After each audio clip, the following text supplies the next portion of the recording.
The email arrived last Tuesday, an invitation to the annual Davies family reunion. My heart sank, then hardened. It wasn't the thought of lukewarm potato salad or forced smiles that twisted my gut. It was the chilling memory of last year.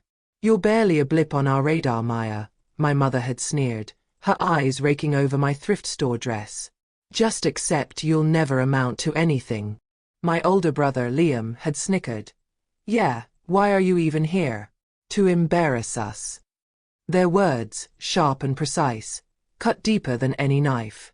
They called me a nobody, a ghost in their grand narrative. But little did they know, their scorn was the fuel that ignited my inferno. This year, their faces would turn ghostly pale. They wouldn't see it coming. If you've ever been told you're not good enough, if you've ever felt invisible to the people who should have loved you most, hit that like button right now. Let's show them that quiet resilience can roar louder than any insult.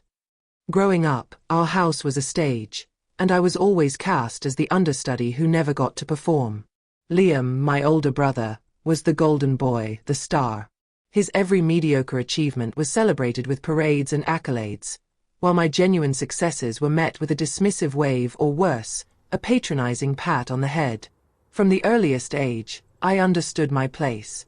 Peripheral. I was the backdrop against which Liam's brilliance was meant to shine. I remember vividly bringing home a certificate for winning the regional science fair in 5th grade. It wasn't just a participation ribbon. It was first place. My project on sustainable energy sources had taken weeks of painstaking research, late nights, and countless failed experiments. I was bursting with pride, clutching the crisp paper like a precious treasure. I rushed into the living room, where my parents were fawning over Liam's participation trophy from a soccer tournament he hadn't even finished. He'd quit halfway through the season, complaining about the heat. "Mom, Dad, look!" I exclaimed, my voice trembling with excitement. My mother barely glanced at the crumpled paper in my hand, her eyes glued to Liam's beaming face as he recounted a goal he hadn't scored. "That's nice, dear," she'd said, her tone devoid of genuine interest. "Now, help your brother set the table." My father simply grunted, his gaze fixed on Liam. The certificate, once a symbol of my triumph, felt like a worthless scrap of paper. I folded it carefully, tucked it into my backpack, and never mentioned it again. This wasn't an isolated incident. It was the rhythm of my childhood. It wasn't just the unequal praise. It was the active neglect, the constant message that my needs and achievements were secondary. When I needed new textbooks for school, I was told to make do with Liam's old, dog-eared copies, many pages missing, while he got brand new everything. The latest gadgets, designer clothes, tutors for subjects he merely expressed a passing interest in. I learned to stretch every dollar, to patch up my worn shoes, to make my own way because no one else would. The most insidious form of neglect was emotional. When I developed a serious allergy to certain foods, my mother dismissed it as attention-seeking, a ploy for extra fuss. I spent countless family dinners feeling ill, silently battling nausea and hives, while everyone else feasted on dishes that I couldn't touch. "Oh, Maya's just being dramatic again," Liam would scoff, piling more food onto his plate. Their dismissiveness made me question my own body, my own feelings. Was I truly being dramatic? Was I imagining the discomfort? The isolation was profound. I yearned for a kind word, a shared glance of understanding, anything that would tell me I mattered.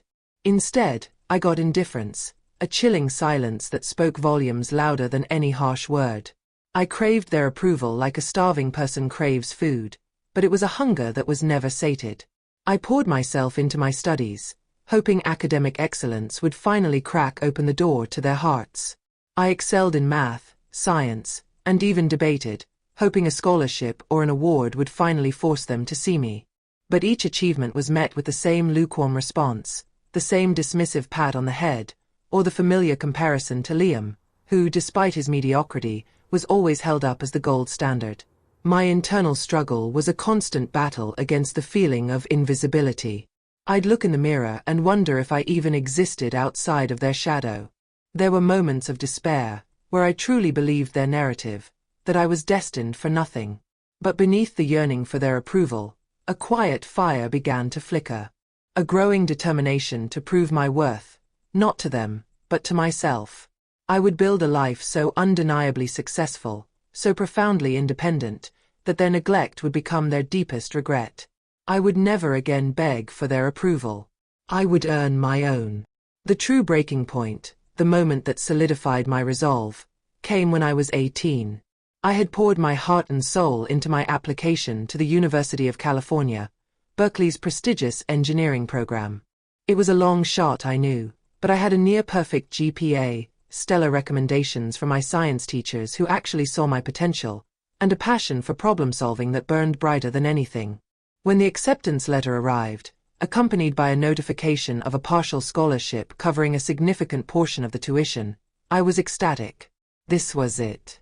This was my escape, my path to carve out my own worth, far away from the stifling atmosphere of home. I rushed to tell my parents, brimming with hope, clutching the thick envelope like it was a winning lottery ticket. They were in the living room, discussing Liam's upcoming freshman year at a decent but unremarkable business school, which they were paying for in full. "Mom, Dad," I burst in, breathless. "I got into Berkeley, and they gave me a scholarship." The room fell silent. A cold, calculated silence. My father slowly lowered his newspaper, his eyes narrowed. My mother's smile, which had been so effusive for Liam moments before, vanished completely. "Engineering," my father scoffed, the word dripping with disdain. "That's not for a girl, Maya. It's too demanding, too unfeminine. And besides," he waved a dismissive hand, "we're putting Liam through business school, full tuition. He needs a strong start to secure his future.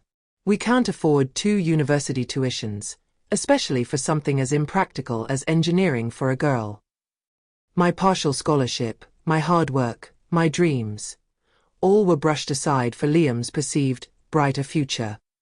My mother chimed in, her voice surprisingly sharp. "Honestly, Maya, be realistic. Why can't you just go to the local community college for a year or 2, figure out what you want? Liam's future is paramount. He's our legacy." The air was sucked out of my lungs.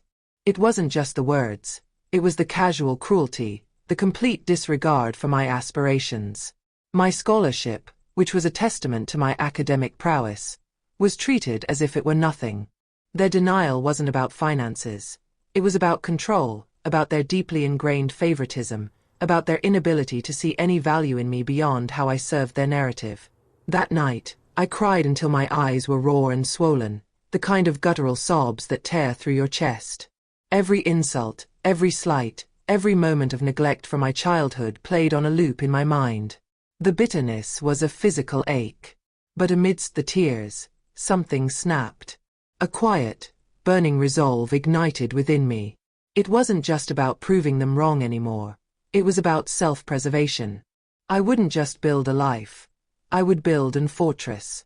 A life so undeniably successful, so profoundly independent, that their neglect would become their deepest regret. I would never again beg for their approval. I would earn. I left home with nothing but a tattered suitcase, a cheap flip phone, and a fierce determination that had been forged in the fires of neglect. The dream of Berkeley, while temporarily deferred, became a burning ember within me. My parents offered no financial assistance, no parting words of encouragement. It was as if I was simply removing myself from their narrative, an inconvenient truth they preferred to ignore. My first stop was a small city 3 states away, a place where no one knew the Davies family name, where I could be just Maya. I rented a tiny, cramped room in a shared house, barely bigger than a closet. Survival became my immediate priority. I worked 3 soul-crushing jobs just to put food on the table and keep a roof over my head. My days began before dawn, waitressing at a greasy spoon diner, the smell of stale coffee and fried eggs clinging to my clothes. By mid-morning, I'd be cleaning offices, scrubbing toilets and emptying trash bins, my hands raw from harsh chemicals. And in the evenings, I'd tutor struggling high school students in math and science, ironically, the very subjects I'd wanted to study in college. There were nights I slept in my car, parked in dimly lit rest stops, when the gas money was too tight to make it back to my rented room. My meals often consisted of instant noodles or cheap bread, sometimes nothing at all. Every blister on my hands, every aching muscle, every skipped meal was a brutal physical reminder of what I was fighting for. It was a lonely, relentless grind. The exhaustion was bone deep, but the memory of my family's dismissive sneers, their casual cruelty, was a potent fuel. It kept me going when my body screamed for rest, when despair threatened to swallow me whole. But amidst the struggle, in the quiet moments between shifts, I discovered a hidden talent, one that would become my lifeline. While tutoring, particularly in advanced math and physics, I found myself simplifying complex algorithms and data structures for my students, breaking them down into easily digestible pieces. They started referring their friends to me, not just for tutoring, but for help with their basic coding assignments. I realized I had a knack for understanding the logic, for seeing the patterns, for building elegant solutions. It started as a side hustle, a way to earn a few extra dollars. My evenings, after endless shifts, were spent hunched over a borrowed laptop at the local library, teaching myself to code. I devoured every online course, every free tutorial, every technical paper I could find.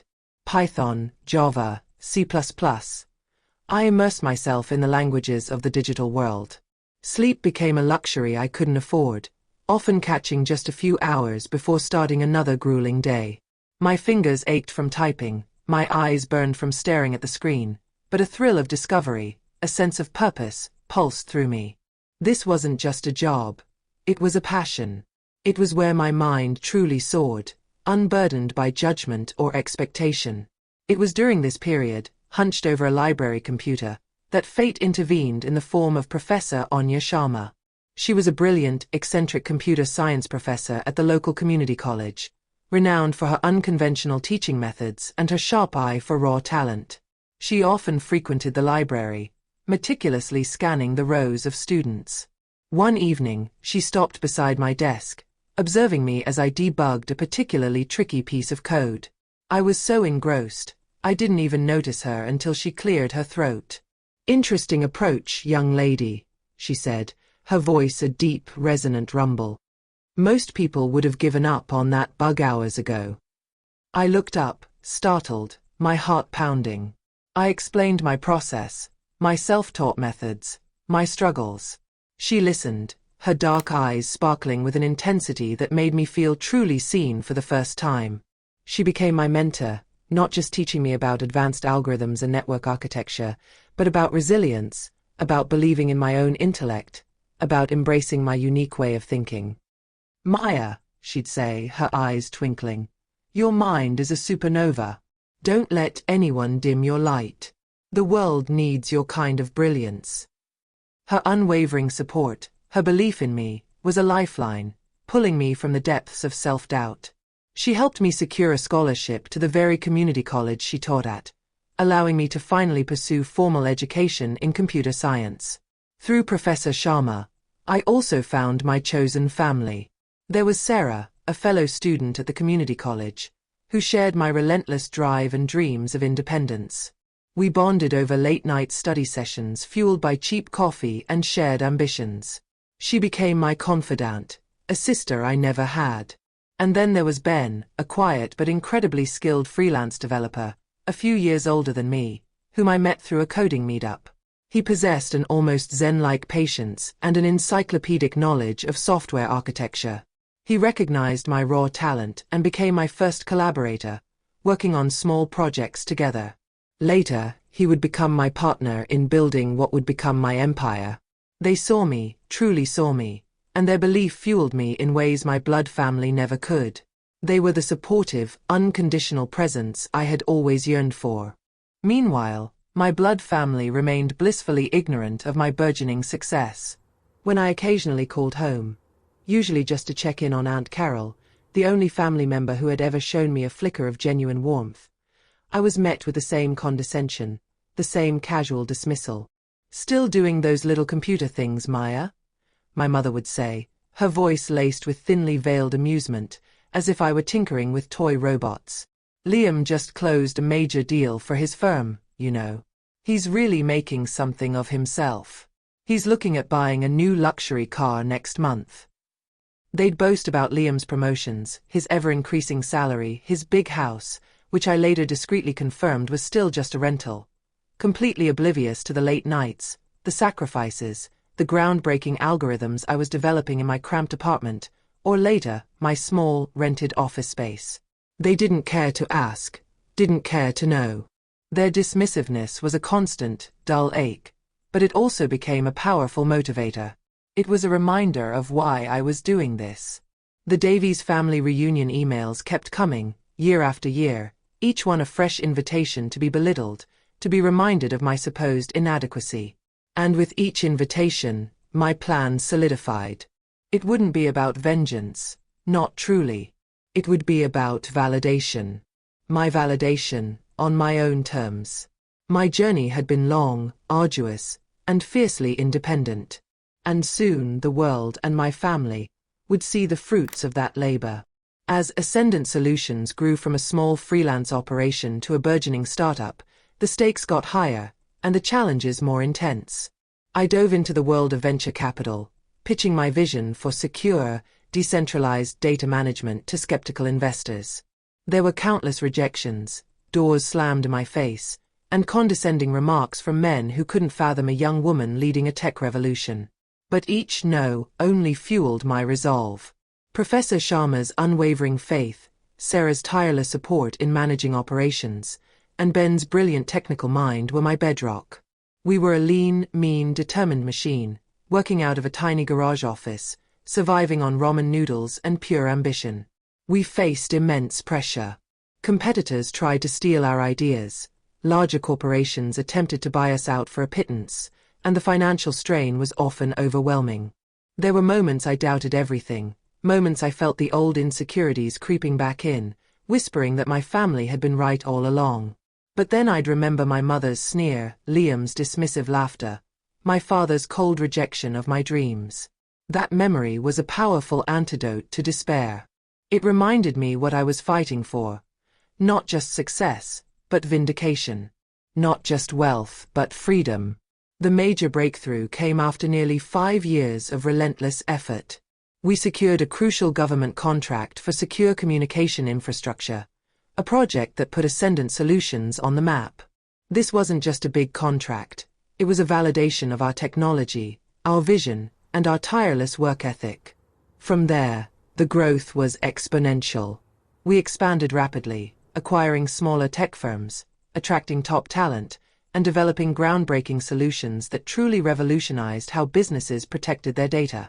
Our patented encryption algorithms became industry standards, and our client list swelled to include Fortune 500 companies and international organizations. During this period of intense growth, I met David Chen, the visionary CEO of Omnicorp, a tech giant that had once seemed impossibly out of reach. We started as rivals, then became strategic partners, and eventually, through months of intense negotiations, I prepared to make the biggest move of my career, acquiring Omnicorp. It was a bold, audacious plan, one that few believed Ascendant Solutions, still a relatively young company, could pull off. But I had learned to trust my instincts, forged in the fires of adversity. This acquisition would solidify Ascendant Solutions as a global leader, making me, at 30 years old, one of the most influential figures in the tech world. Throughout these years of dizzying ascent, my family remained oblivious. My occasional calls home, mostly to Aunt Carol, would inevitably lead to questions about Liam's latest triumphs. "Liam's investing in real estate now, Maya," my mother would chirp. "He's building a property portfolio. So much more stable than that computer nonsense you do." They never once asked about my company, my challenges, my victories. They had constructed a narrative of me as the perennial failure, the one who never amounted to anything, and they clung to it fiercely. Even when my name started appearing in obscure tech journals, they either dismissed it as a different Maya Davies or simply chose not to see. Their continued condescension, their absolute lack of interest in my actual life, became a part of my armor. It was a constant reminder of how little I truly meant to them, and how much I had to prove to myself. The annual Davies family reunion emails continued to arrive, each one a fresh invitation to be belittled, to be reminded of my supposed inadequacy. This year, however, the invitation felt different. It was the perfect stage, the ultimate platform for the reveal. My journey had been long, arduous, and fiercely independent. I had built an empire from scratch, fueled by their neglect. And soon, the world and my family would see the undeniable, breathtaking fruits of that labor. I had secured the private jet for the Omnicorp acquisition flight, scheduled for the very day of the reunion. The timing was impeccable. It wasn't about vengeance, not truly. It was about validation. My validation, on my own terms. The nobody was about to make her grand entrance.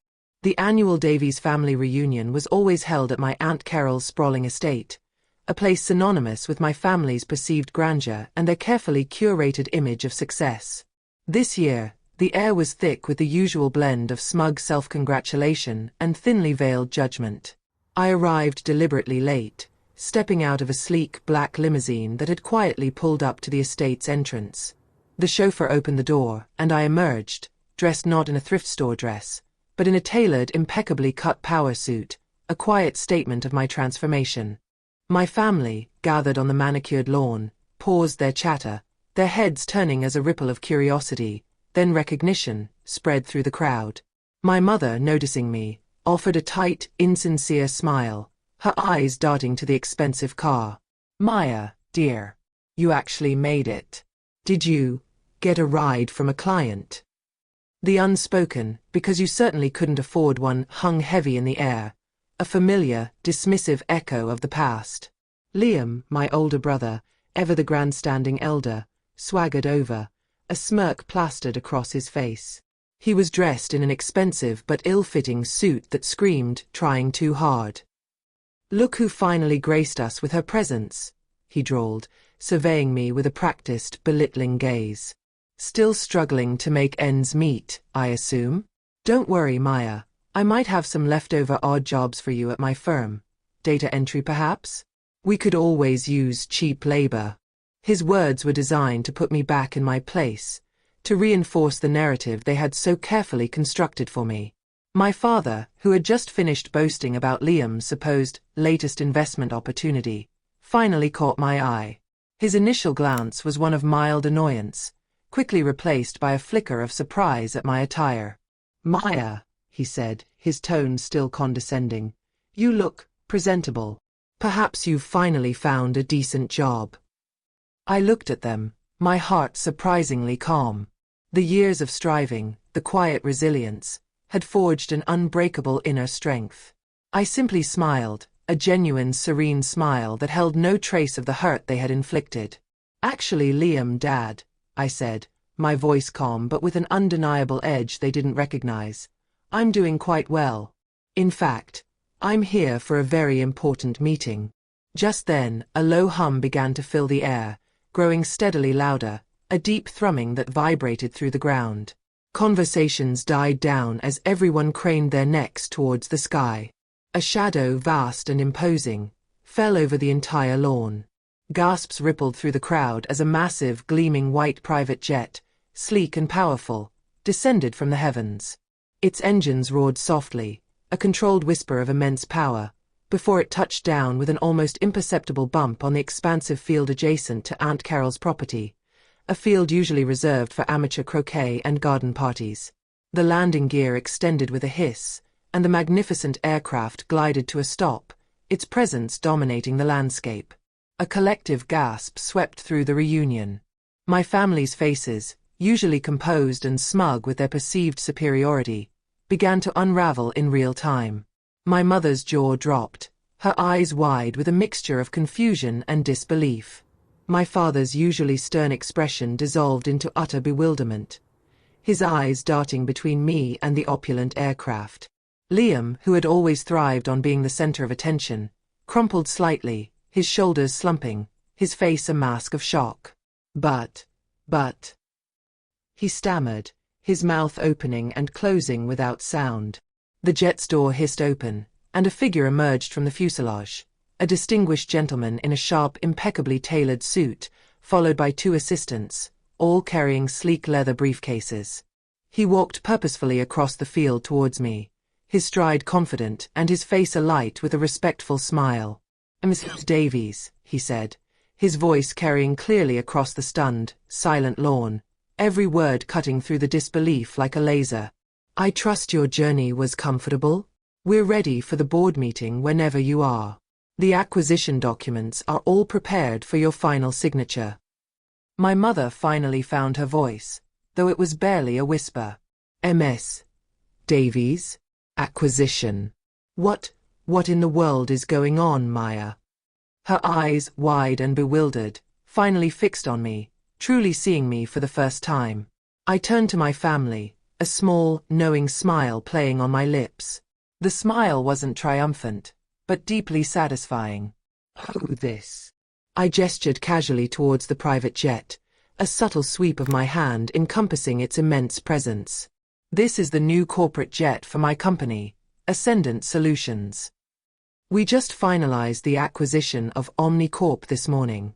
And Mr. David Chen here," I gestured to the distinguished gentleman, "is the outgoing CEO of Omnicorp.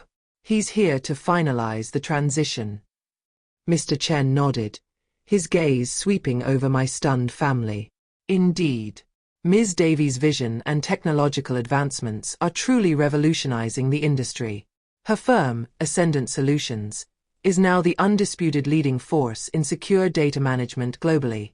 It's been an honor to work with her, and I look forward to seeing her company continue its extraordinary trajectory. The words hung in the air, a hammer blow to their carefully constructed reality. My mother's face was not just pale, it was ghostly, her carefully applied makeup unable to hide the profound shock and, dare I say, dawning horror. My father looked utterly bewildered, his eyes darting wildly between me, the jet, and Mr. Chen, as if searching for a hidden camera or a logical explanation for this impossible scene. Liam, who had always defined himself by his perceived superiority, now looked utterly deflated, like a deflating balloon. His face was a ghastly white, and he slumped even further, unable to comprehend. But you're just Maya," he mumbled, his voice hoarse, as if trying desperately to reconcile the image of the struggling, insignificant girl he knew with the powerful woman standing before him, effortlessly commanding a multi-billion-dollar acquisition. His carefully built house of cards had just been obliterated. Then, something extraordinary happened. Aunt Carol, who had always been a quiet, almost timid observer of the family dynamics, stepped forward, her eyes wide not with shock, but with a dawning awe and a hint of unshed tears. "Maya," she whispered, her voice filled with quiet pride. Is this truly yours? All those late nights, all your hard work?" Her voice trailed off, but her gaze, unlike the others, held no envy, only genuine, heartfelt admiration. This external validation, coming from someone who had always shown me a flicker of genuine warmth, was a sweet symphony, far more resonant than any grand proclamation. The reunion, once a stage for my family's self-congratulation, descended into a scene of utter chaos and disbelief. My parents, recovering from their initial shock, immediately shifted tactics, their faces morphing from bewilderment to a sickeningly sweet cordiality. "Maya, darling," my mother gushed, attempting to rush forward and embrace me, her arms outstretched. "We always knew you had it in you. Why didn't you tell us you were so incredibly successful? We're so incredibly proud." Her voice, once dismissive, was now dripping with a cloying sweetness that made my stomach churn. My father, ever the strategist, chimed in, his voice suddenly booming with false enthusiasm. "Yes, Maya. My brilliant daughter. We're so incredibly proud. You simply must let us invest in your next venture, dear. Family sticks together, after all. We can bring so much to the table." He beamed, completely rewriting years of neglect and dismissal in a single, self-serving moment. Liam, ever the opportunist, tried to regain some footing, albeit clumsily. He extended a hand, trying to re-establish his dominance, despite his obvious discomfiture. "Maya, seriously, let's talk business. We could really use your expertise at my firm. A partnership, perhaps? I'm sure we could find a spot for you, top executive of course." He tried to force a confident smirk, but his eyes betrayed a desperate, craven need. I looked at them, my gaze steady and unwavering. The years of yearning for their approval had faded, replaced by an unbreakable sense of self-worth.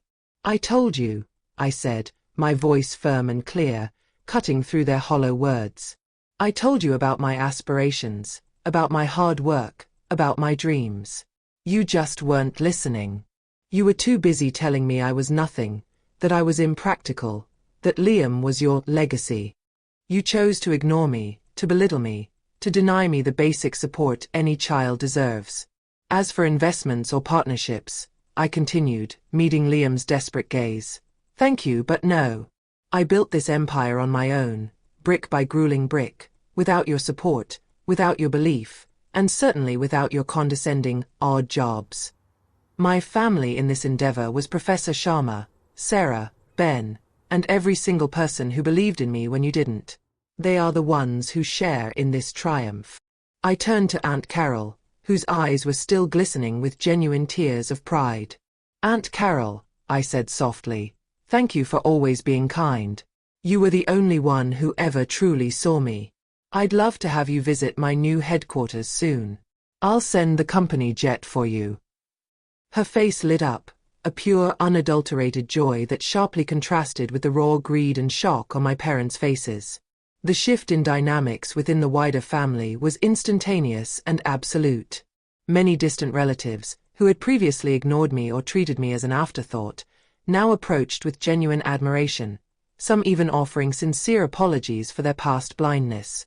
My parents and Liam, however, found themselves completely isolated, their carefully constructed facade of superiority utterly shattered. They made a few more pathetic attempts at reconciliation, hinting at financial needs, trying to leverage their family status, but I simply smiled, wished them a good afternoon, and walked back towards my private jet with Mr. Chen and my team, ready for my next board meeting, ready for the next chapter of my life.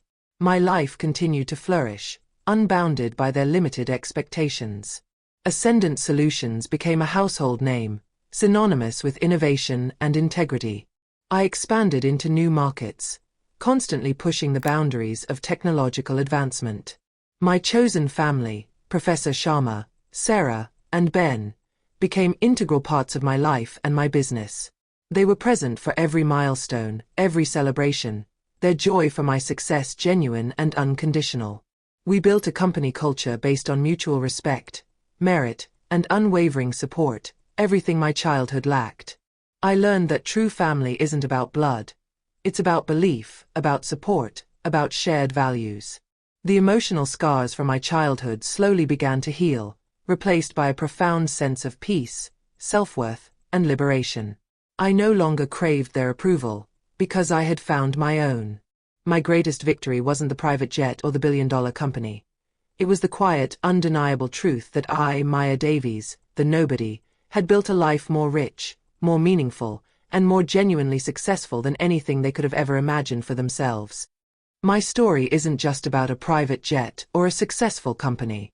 It's about finding your voice when others try to silence you, about turning pain into purpose, and about understanding that your worth is never, ever defined by someone else's inability to see it. It's about the quiet strength forged in the fires of adversity. Boundaries aren't just for protecting yourself.